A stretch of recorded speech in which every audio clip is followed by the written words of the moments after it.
My ultra-wealthy boss tried to publicly humiliate me at a glamorous high society party, so I humiliated her back in front of everyone. But I quickly learned that revenge from the rich doesn't end easily, and discovered just how cruel, manipulative, and dangerous their hidden world can be when they feel their power slipping away. My ultra-wealthy boss tried to publicly humiliate me, so I humiliated her back. But just when I thought it was over, she got revenge and I learned just how cruel the rich can be. When I was 21, I got my first job as a nanny. But not just any nanny. No, I was a nanny to a rich family, like the top 1% rich. I worked 12-hour-a-day shifts for them, so the family had full trust in me. After the first few weeks, they even stopped hiding all of the expensive jewelry from me and left me alone in the house without turning on the security cameras. So one day, the mom, Linda, asked if I could organize a party for her. She offered to pay $800, so I immediately accepted. She told me I was allowed to come too, but only if I didn't tell anyone I was a nanny. This seemed a little strange at first, but still, I accepted, mainly because I had never had a boyfriend before and I was hoping to meet a rich, handsome guy. The weeks leading up to it were tiring. It honestly felt like I was organizing a wedding or something. Every detail had to be accounted for. The flowers, the flower pots, the outdoor umbrella colors, the types of glasses, everything. And while I was at the house organizing everything, I would sometimes hear Linda on the phone bragging to her friends about how well she's managing, juggling, raising 3 babies, all while planning an elegant party. I never caught what the other side said, but it always sounded like they were impressed. This irked me, but I shrugged it off because I get paid anyway, and the money was amazing. But in the days leading up to the party, Linda started acting strange. She started barking orders at me and even threw a water bottle at me when I wasn't setting the table fast enough. Usually, she was very patient, kind, soft-spoken, but now she was acting crazy. One time, the kids even came to me crying and asking why mommy was being so mean. That's when I knew it wasn't just in my head. I managed to soothe them and take their minds off it by playing with them and tiring them out. And it never came up again until the day of the party. I still remember how I felt wearing my $300 dress with coordinated shoes and jewelry. Younger me would be so proud, I thought to myself. At that moment, life was sweet. And as my car pulled into their driveway, I was starstruck. There was a crowd filled with suits and elegant dresses, all talking and laughing. Inside, the chandeliers were shining onto the tables filled with all kinds of amazing food. I actually felt like a princess. Then Linda came up to me. I could still see the tension in her eyes, but she smiled at me and introduced me to her friends. Everything was going smoothly until there was a slight lull in the conversation because that's when Linda struck.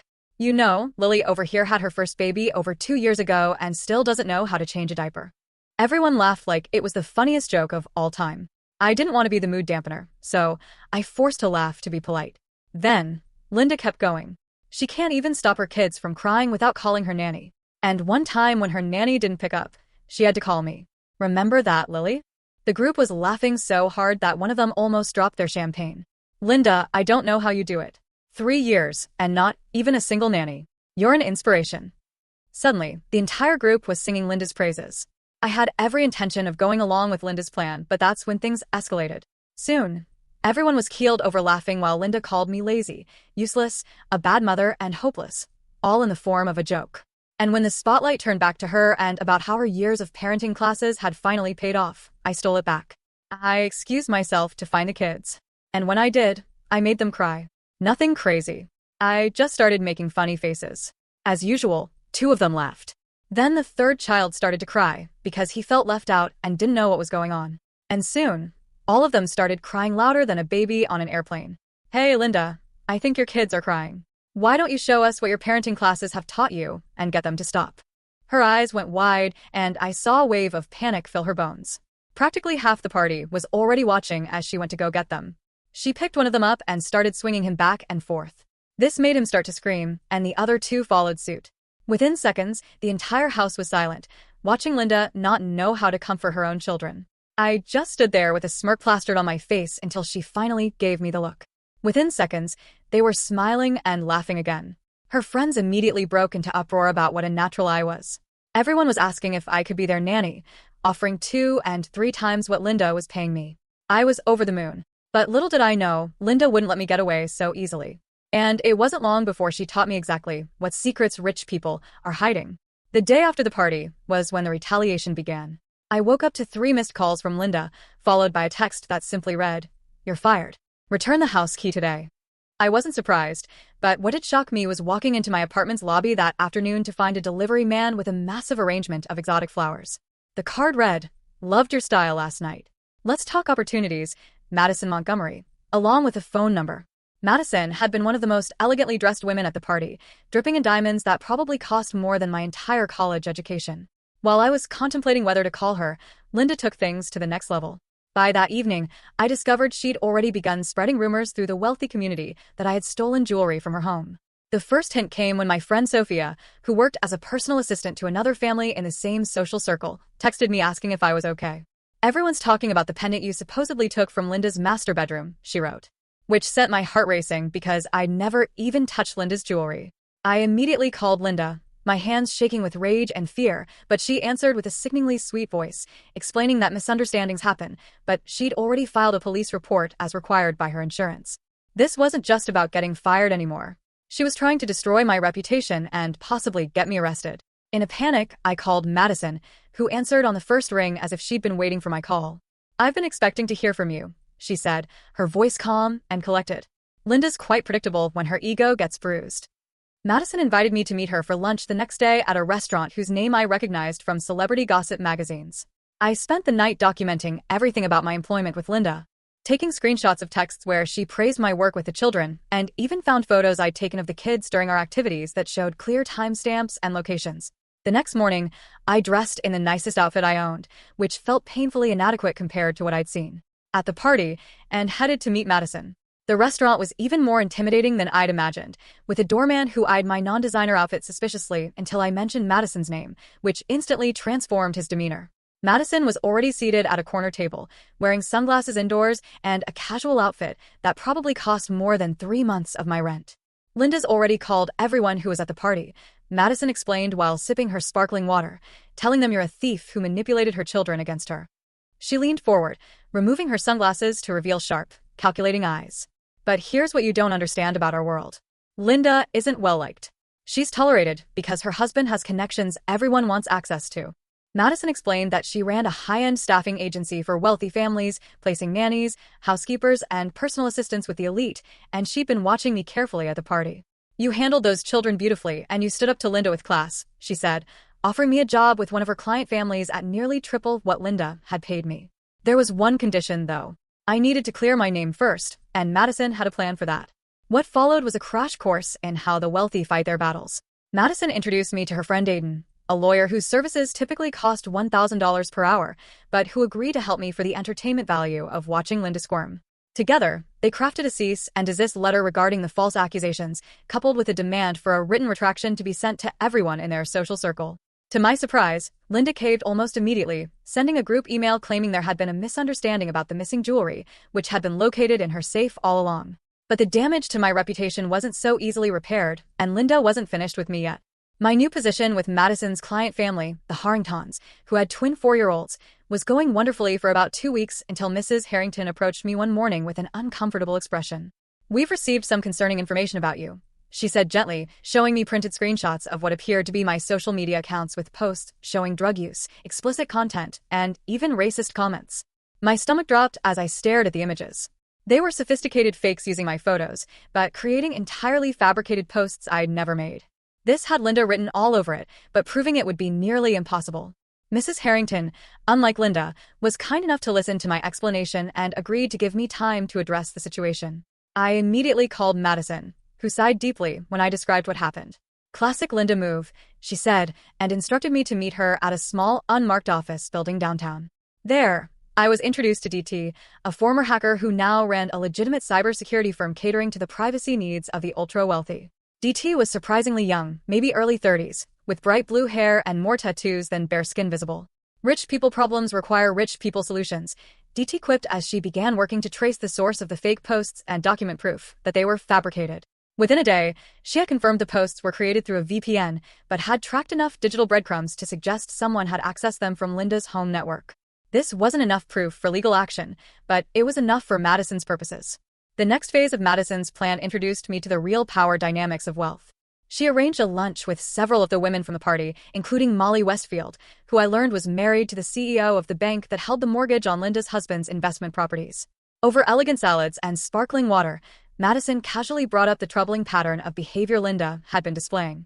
Molly seemed particularly concerned, mentioning that her husband had been considering some changes to their banking relationships due to character concerns with certain clients. I realized with a chill that these women weren't just gossiping, they were systematically dismantling Linda's social and financial connections. By the end of the lunch, plans had been made to exclude Linda from 3 upcoming charity events, which Madison explained was essentially social death in their circle. Meanwhile, the Harringtons had decided to keep me on after DT provided them with a detailed analysis, proving the social media posts were fake. Their trust meant everything to me, and I threw myself into caring for their twins with renewed dedication. 2 months passed in relative calm. I was settling into my new role, which included traveling with the Harringtons to their vacation home in the Hamptons and their ski chalet in Vermont. The pay was incredible, the family respectful, and Madison had become something of a mentor to me. I almost forgot about Linda until one sunny afternoon when I took the twins to the local park, a fancy place with private security and a membership requirement that catered to wealthy families.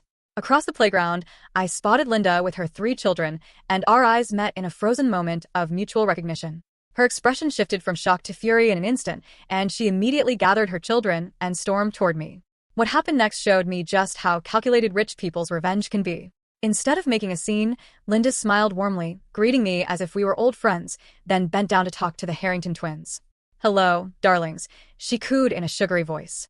"Did you know your nanny used to take care of my children too? Would you like to hear a secret about her?" Before I could intervene, she whispered something to them that made their little eyes widen. Then she straightened up, gave me a venomous smile, and walked away with her children. That evening, Mrs. Harrington called me into her study, her expression troubled. "The twins told me something concerning today," she began, and my heart sank as she repeated what Linda had told them. That I had been fired from her home for touching things that didn't belong to me, and that I made her children cry on purpose. While Mrs. Harrington didn't seem entirely convinced, I could see the seeds of doubt had been planted. The trust I'd worked so hard to build was fracturing. I called Madison in tears, explaining what had happened. Her response was immediate and decisive. "It's time to end this." The next day, Madison introduced me to Sage Donovan, a woman in her 50s with steel gray hair and the sharpest eyes I'd ever seen. Sage, I learned, was a fixer, someone wealthy people hired when they needed problems to disappear quietly. "I don't do anything illegal," she clarified immediately, "but I do know everyone's secrets." Sage explained that she had been keeping files on Linda and her husband for years, initially as part of her work for a client who had considered going into business with him. What she revealed next stunned me. Linda's husband had been systematically hiding assets ahead of a planned divorce, and Linda herself had been having an affair with her personal trainer. "Information is currency," Sage said calmly, sliding a USB drive across the table to Madison. "Use it wisely." Madison's plan was elegant in its simplicity. She arranged a small dinner party at her penthouse apartment, inviting the Harringtons, Linda and her husband, and several other key figures from their social circle. I was there not as a nanny, but as Madison's assistant, dressed in a borrowed designer outfit and briefed extensively on how to behave. The evening progressed pleasantly until dessert when Madison skillfully steered the conversation toward the topic of loyalty. "I've always believed that how people treat those who work for them reveals their true character," she said, looking pointedly at Linda. "For example, falsely accusing a former employee of theft or spreading manufactured evidence to damage their reputation." The table fell silent as Madison continued, detailing exactly what Linda had done to me, presenting DT's evidence of the fake social media posts, and finally turning to Linda's husband. "And Robert, I wonder if Linda has been as dishonest with you as she has been with everyone else at this table." What followed was like watching a perfectly orchestrated demolition.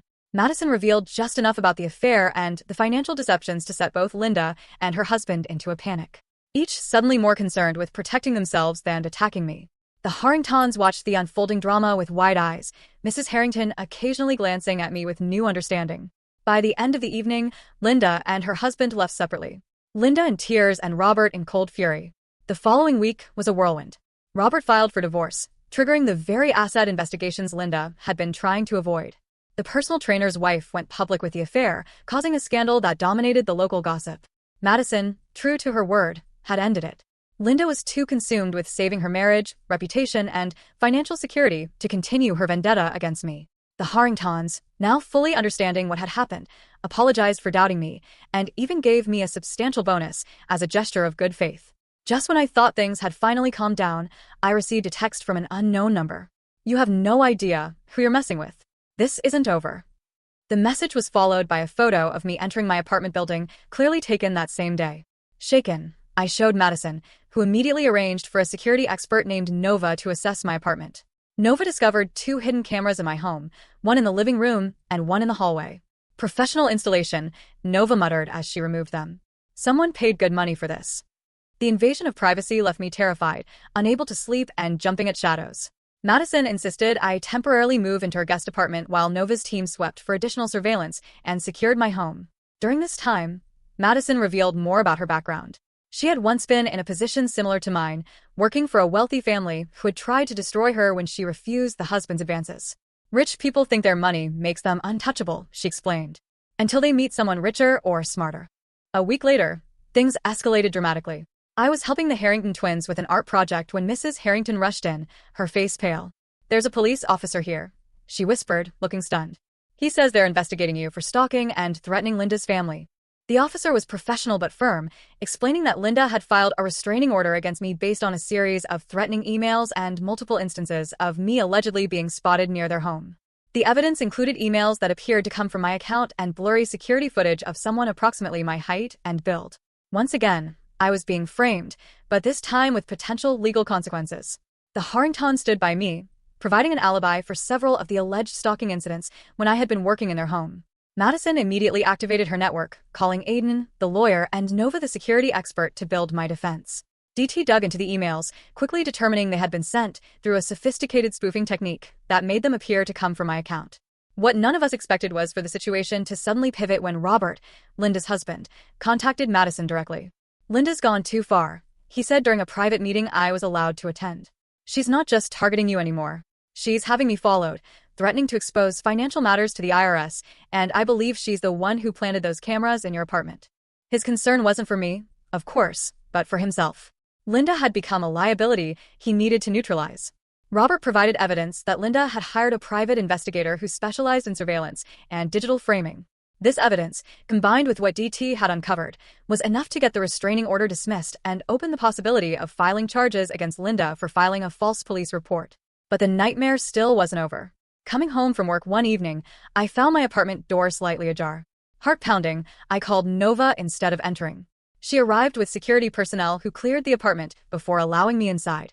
The place had been thoroughly ransacked, furniture slashed, walls damaged, and most disturbingly, threatening messages written in what looked like red paint across my bedroom wall.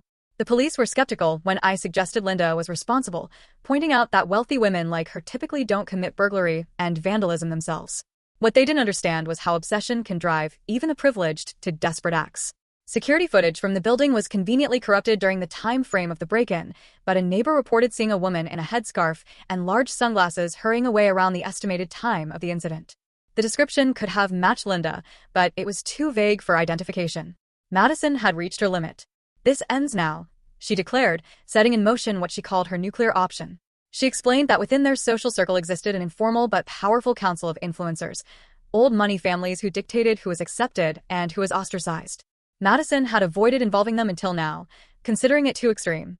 But Linda's escalating behavior had crossed every line. 3 days later, I was invited to attend a charity gala as Madison's guest.